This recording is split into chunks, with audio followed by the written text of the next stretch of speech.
Okay, we're continuing the story of David in 2 Samuel. We're in chapter 19 now. Unfortunately, David's son Absalom just passed away. He was killed by Joab.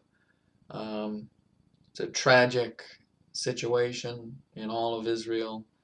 David is in mourning. Um, what David is really worried about is the salvation of his son, and he's pretty sure that his son is doomed, and he's gone. And that's what he's most concerned about. He's not concerned about the civil war, the thousands of soldiers that just died protecting him.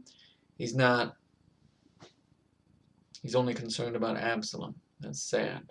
He is concerned about those soldiers, but on the surface, he's like breaking down at this moment. So that's where we are in chapter 19 of 2 Samuel. So let's begin in prayer before we begin reading. Heavenly Father, thank you for this day. Thank you for this time to study your word. Please teach us. Open our minds, open our hearts. Reveal to us your truth, wisdom, and knowledge. And please have all of your will in all of our lives. In Jesus' name, Yeshua. Amen. Chapter 19, Joab reproaches David. Verse 1. And it was told Joab, Behold, the king weepeth and mourneth for Absalom. And the victory that day was turned into mourning unto all the people. For the people heard say that day how the king was grieved for his son. And the people gat them by stealth that day into the city, as people being ashamed steal away when they flee in battle. But the king covered his face, and the king cried with a loud voice, O my son Absalom, O Absalom, my son, my son. And Joab came into the house to the king, and said, Thou hast shamed this day the faces of all thy servants, which this day have saved thy life, and the lives of thy sons, and of thy daughters, and the lives of thy wives, and the lives of thy concubines, in that thou lovest thine enemies, and hatest thy friends. For thou hast declared this day that thou regardest neither princes nor servants. For this day I perceive that if Absalom had lived, and all we had died this day, then it had pleased thee well. Now therefore arise, go forth, and speak comfortably unto thy servants. For I swear by the Lord, if thou go not forth, there will not tarry one with thee this night, and that will be worse unto thee than all the evil that befell thee from thy youth until now. He has a point, It's very sad about Absalom, but Absalom was a rebel and treasonous. He rebelled against David. He conspired this whole thing for 40 years, manipulated all these politicians, all these high-ranking officials, all this corruption creeped into Israel, and he did all this. He planned all this out. Joab has a point. You rebel against the king, you die, even though Joab, he could have taken him alive, but he does have a point, does have a place. He probably would have been publicly executed after, after David came back into the kingdom and everything. But this is how it played out, and now you have to, you lost the kingdom, David, he's saying, and now you've got it back. Shouldn't you be in celebration? Shouldn't you be doing some, making some speeches here and letting people know that the kingdom is back in your hand? Come on, David.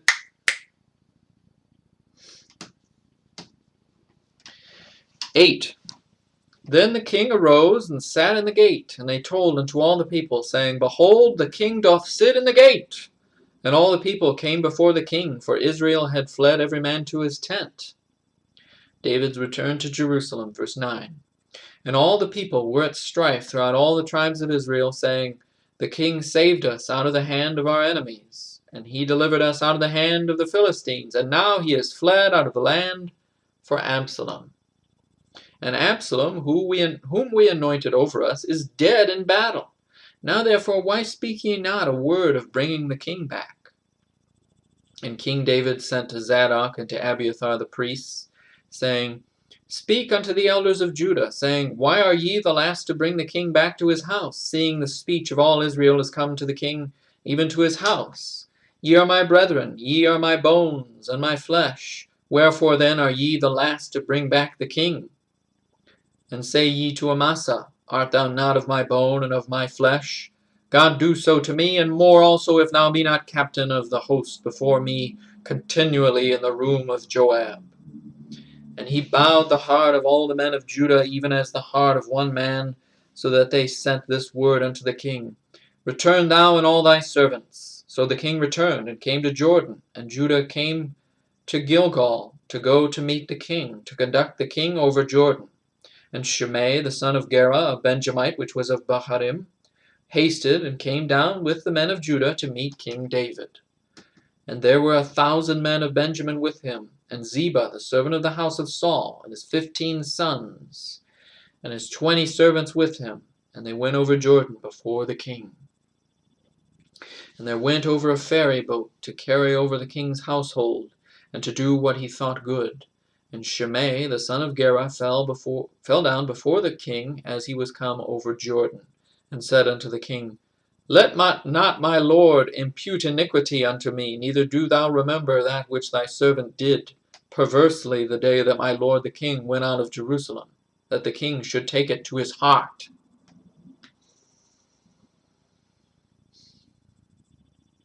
I love the language here, Let not my lord impute iniquity unto me, neither do thou remember that which thy servant did perversely the day that my lord the king went out of Jerusalem, that the king should take it to his heart. He's asking for forgiveness, right? This is the guy who yelled at him and threw rocks at him, and then one of David's men, I forget which one, but he said, Let me take this guy's head off. How dare he say this about you, David? And David said, No, let him yell. This is my fault. This is the result of my sins. This is interesting. 20. For thy servant doth know that I have sinned. Therefore, behold, I am come the first this day of all the house of Joseph to go down to meet my lord the king. But Abishai, the son of Zeruiah, answered and said, Shall not Shimei be put to death for this, because he cursed the Lord's anointed? It must have been him. And David said, What have I to do with you, ye sons of Zeruiah, that ye should this day be adversaries unto me? Should there any man be put to death this day in Israel? For do not I know that I am this day king over Israel? Therefore the king said unto Shimei, Thou shalt not die. And the king sware unto him. And Mephibosheth, the son of Saul, came down to meet the king, and had neither dressed his feet, nor trimmed his beard, nor washed his clothes, from the day the king departed until the day he came again in peace. And it came to pass, when he was come to Jerusalem to meet the king, that the king said unto him, Wherefore wentest not thou with me, Mephibosheth? And he answered, My lord, O king, my servant deceived me. For thy servant said, I will saddle me an ass, that I may ride thereon and go to the king, because thy servant is lame. And he hath slandered thy servant unto my lord the king. But my lord the king is as an angel of God. Do therefore what is good in thine eyes. For all of my father's house were but dead men before my lord the king. Yet didst thou set thy servant among them that did eat at thine own table? What right therefore have I yet to cry any more unto the king? See, somebody's lying here. And it's actually Ziba. It wasn't Mephibosheth. So, yeah. And the king said unto him, Why speakest thou any more of thy matters? I have said, Thou and Ziba divide the land. And Mephibosheth said unto the king, Yea, let him take all, for as much as my lord the king is come again in peace unto his own house. And Barzillai the Gileadite came down from Rogelim, and went over Jordan with the king to conduct him over Jordan. Now Barzillai was a very aged man, even 80 years old. And he had provided the king of sustenance while he lay at Mahanaim, for he was a very great man. And the king said unto Barzillai, Come thou over with me, and I will feed thee with me in Jerusalem.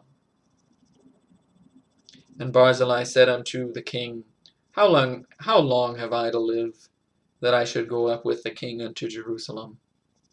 I am this day 80 years old, and can I discern between good and evil? That's very interesting right there. Look at that. See, and that's part of the issue today. As we get older, our minds weaken, our bodies weaken.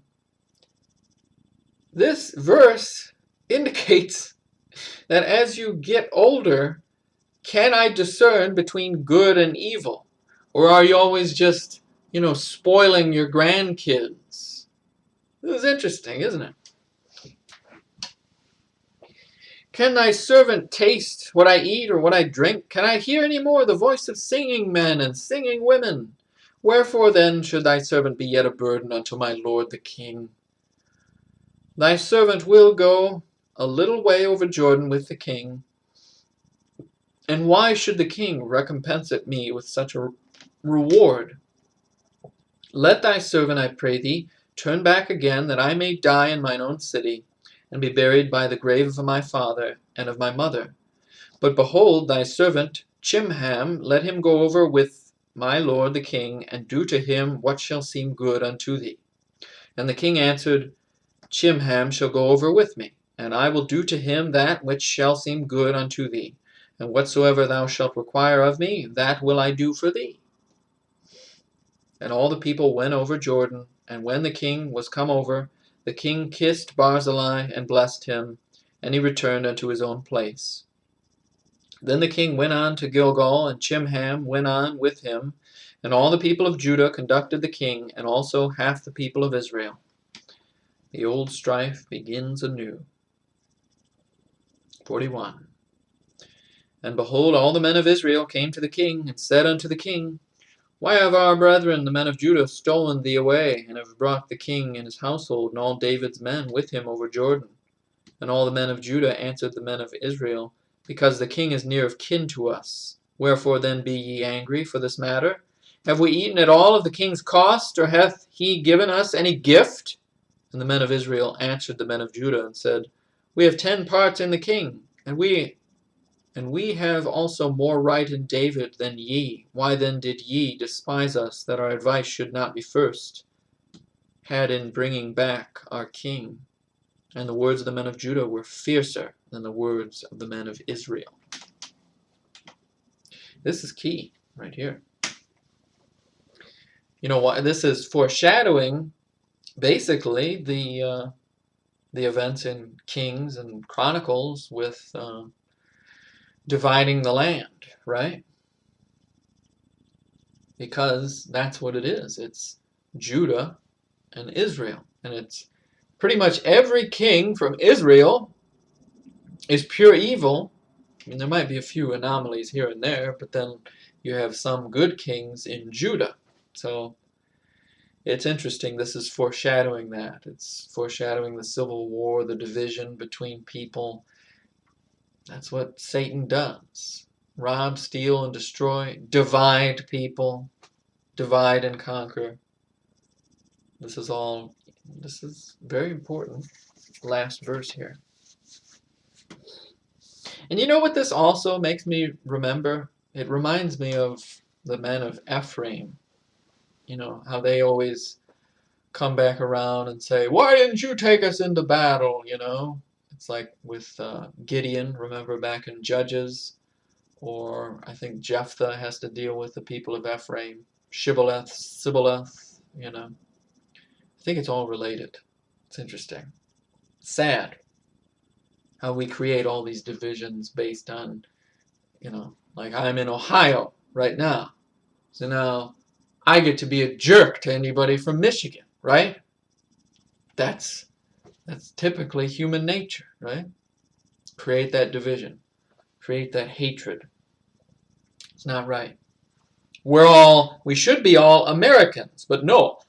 I'm a Caucasian, Swedish German, blah, and then this guy he's African American, um, black Israelite, you know.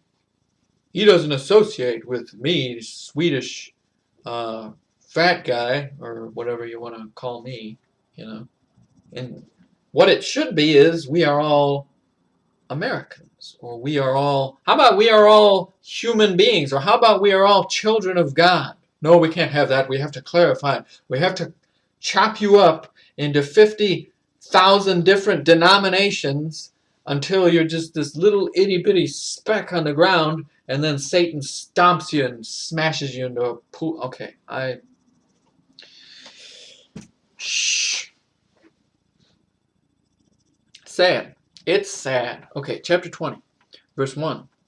And there happened to be there a man of Belial, whose name was Sheba, the son of Bichri, a Benjamite. And he blew a trumpet and said, We have no part in David, neither have we inheritance in the son of Jesse, every man to his tents, O Israel. So every man of Israel went up from after David, and followed Sheba, the son of Bichri.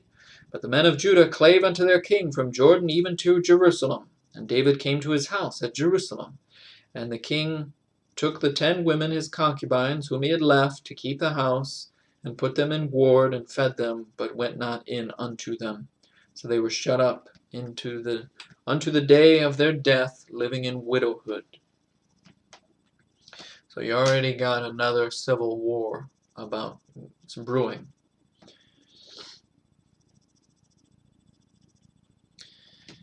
And, think about that historically.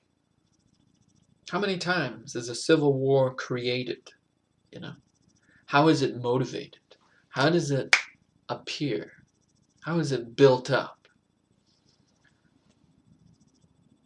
A man of Belial, whose name was Sheba, the son of Bichri. Why is a man of Belial here?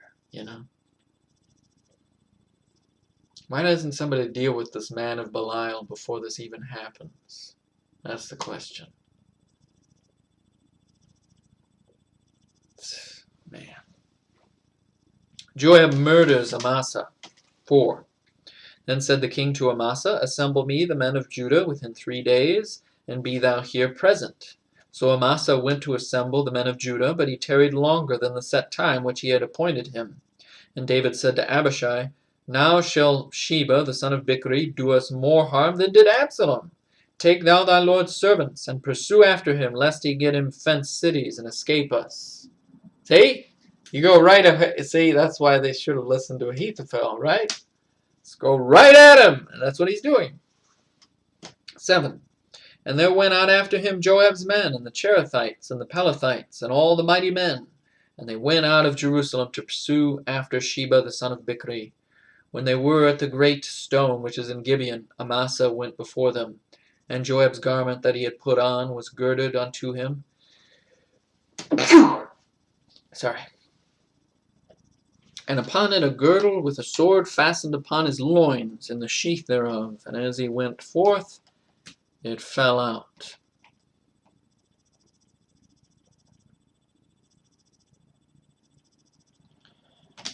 So it's almost like he intentionally put that there and intentionally let it fall out and made it look like nothing was wrong. Like, oh yeah, I'm just tying my shoe here, and then he's gonna, yeah, okay. 9. And Joab said to Amasa, Art thou in health, my brother? And Joab took Amasa by the beard with the right hand to kiss him.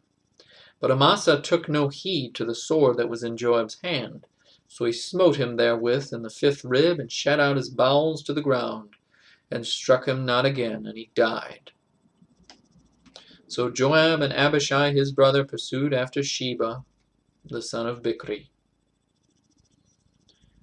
Joab is dirty. 11.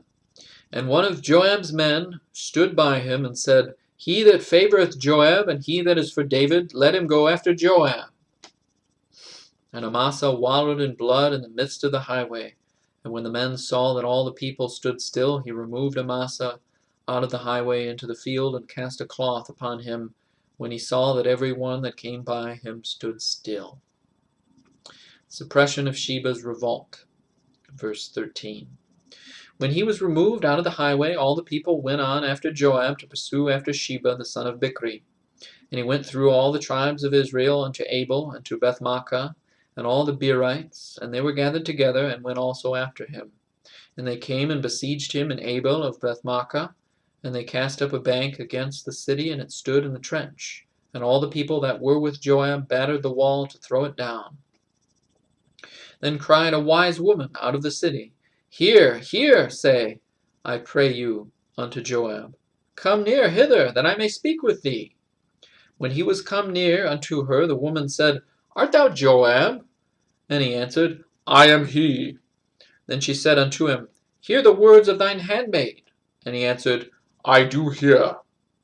Then she spake, saying, They were wont to speak in old time, saying, They shall surely ask counsel at Abel, and so they ended the matter.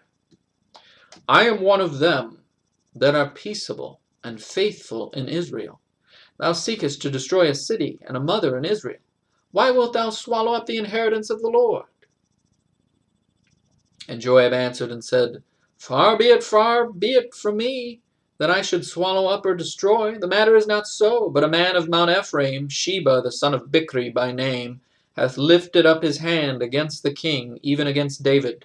Deliver him only, and I will depart from the city. And the woman said unto Joab, Behold, his head shall be thrown to thee over the wall. It's kind of, when I imagine it in my mind, it's, never mind.